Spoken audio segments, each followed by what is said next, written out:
If you didn't see the original video, I recorded a video a long time ago all about how I use my Apple Watch to de-stress, to kind of decompress, as a means of stress management, focus, productivity, etc.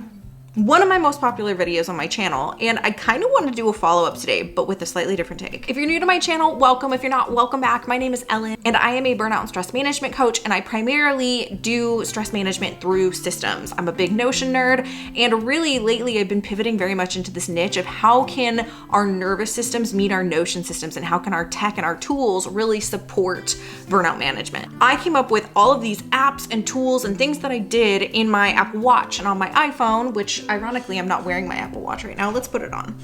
It was charging.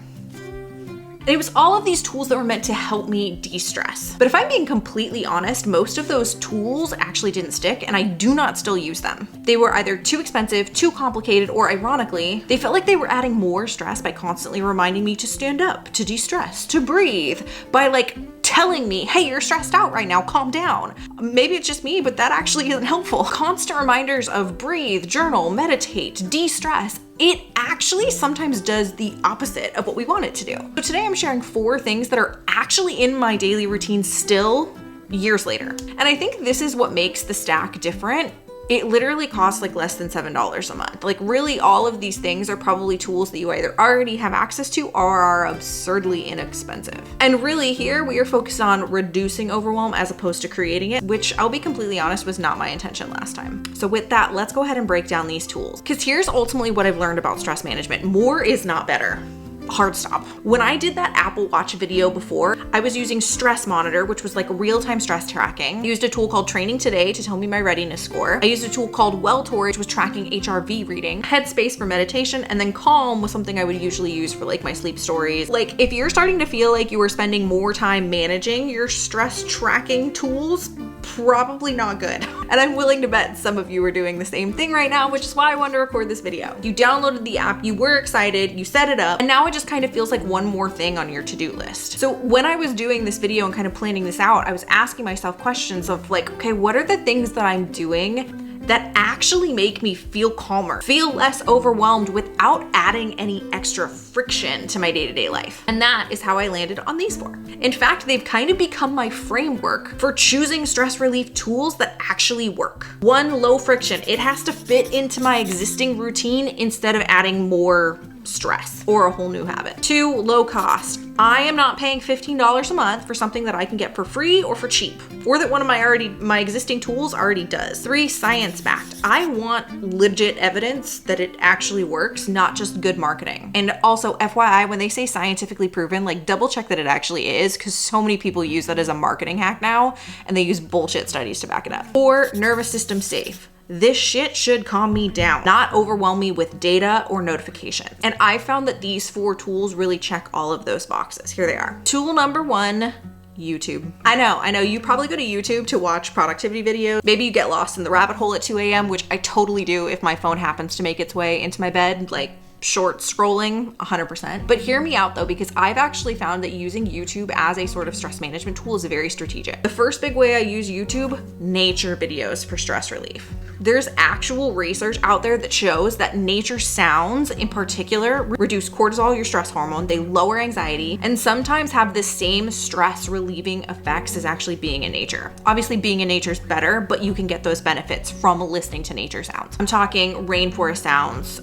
rain, waves, forests, crackling fireplaces. And here's what I love about using YouTube for this is that you can make those videos seasonal and time specific. I will usually go on YouTube and Google like autumn morning soundscape or sometimes evening soundscapes, and I'm guaranteed gonna be switching into like winter mode once the seasons change. I will often put it on the background while I'm working, while I'm journaling. It literally colors my entire morning routine. The fact that I don't have it on right now is only because I'm recording this video. And what I love is it's basically like having a nature sanctuary sanctuary on demand without extra fees. The second thing I've been using YouTube for is cycle synced workouts. I have been experimenting, not necessarily out of like any intention, but like sometimes out of necessity, because my cycle has been kicking my ass for the last 2 months, matching my exercise intensity to where I'm at in my menstrual cycle. I am not an expert on this in any way, shape, or form, but what I've been finding is that YouTube has been a very, very helpful place to go for these workouts. So like instead of paying for a whole app that does this for me,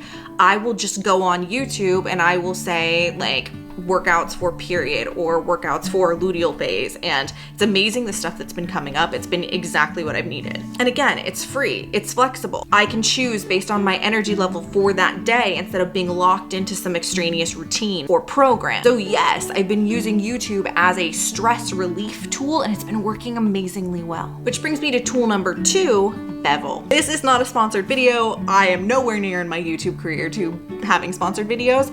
I just really like this app and it's $5.99 a month. This is, I think, the only tool on this that you have to pay for. Obviously, you could do YouTube Premium if you want, but this is the only tool that I have found I'm paying for of these 4 and that I'm not already using. But here's what I really, really love about Bevel. It gives me a daily readiness score and a recovery score, all based on my Apple Watch data. So I still do have the same Apple Watch from the video I recorded years ago, and it all works off of data that it pulls from your Apple Watch. So you don't need any extra wearable to do this. It pulls in heart rate variability, sleep, activity, all that good stuff. And here's ultimately why I like it so much relative to all those other apps that I mentioned at the start of this video. It is one app.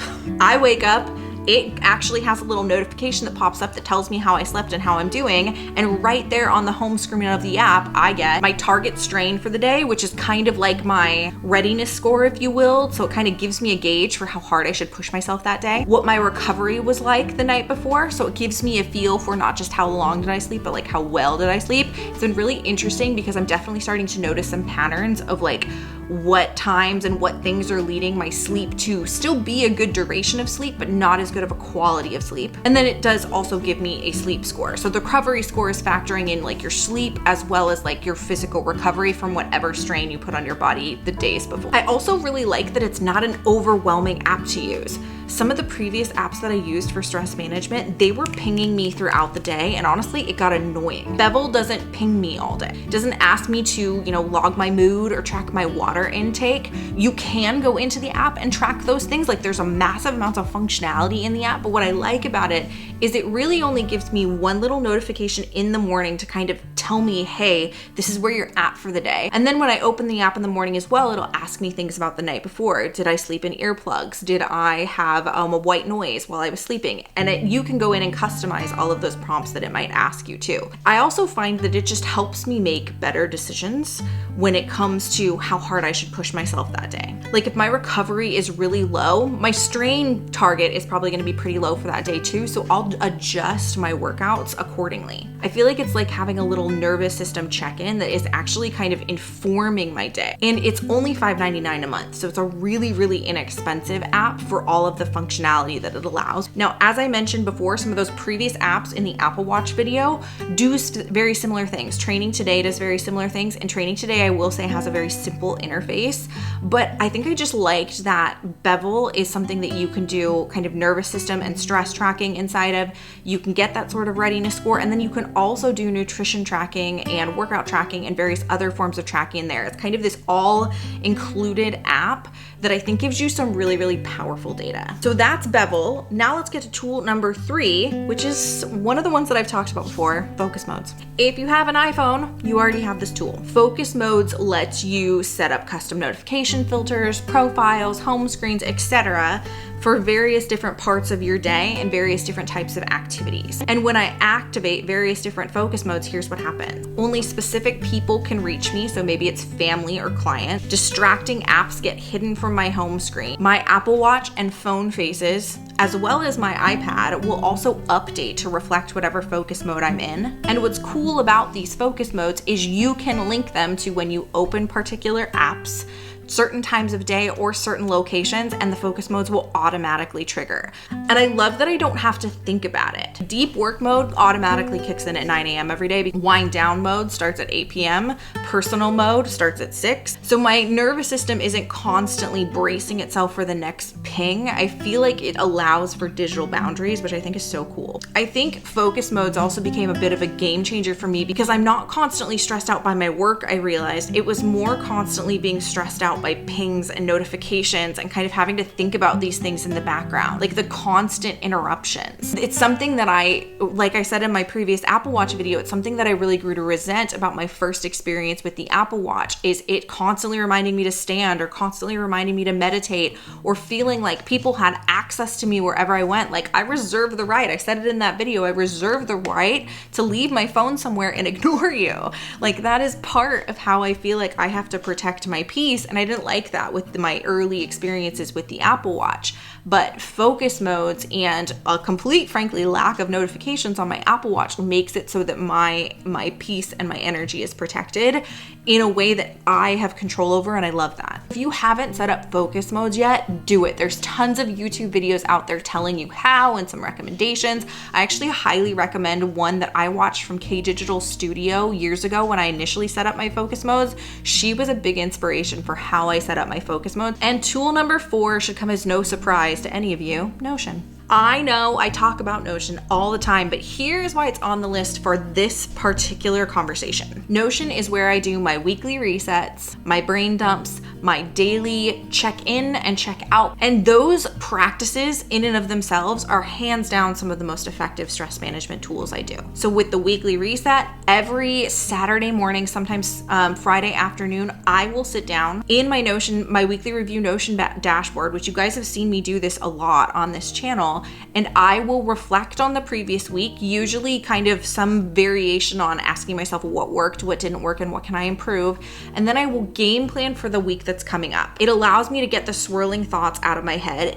That allows me to take a very objective look at the data from my life and what actually was helping me and what was hurting me. I get it all out of my brain and I get it into a system I can trust, and a system that I really utilize as a means to course correct and make changes over time. And I think what it really does on a very high level is it allows me to walk into each new week, each new month with calm, with clarity, with a game plan in place so that I know what I'm going to be doing, what the focuses are, and how I'm going to be taking care of myself. As I mentioned, I also do a check-in and check-out routine, which you can also find those videos on my channel. I have a Notion morning routine, I have a Notion evening routine, and they're all meant to kind of help me decompress, unburden my brain so that I can, sleep well, so I can go into my day focused, so on and so forth. So I'll link all of these videos in the description below. Because here's the thing I've ultimately realized: I can't relax when my brain is trying to remember 47 different things. And yes, you can do this with pen and paper, you can do this with Google Docs, but I use Notion because it's connected to everything else. It's basically become my life operating system. I've got my business in there, I've got my habits in there, I've got my knowledge hub in there, I've got my journal in there.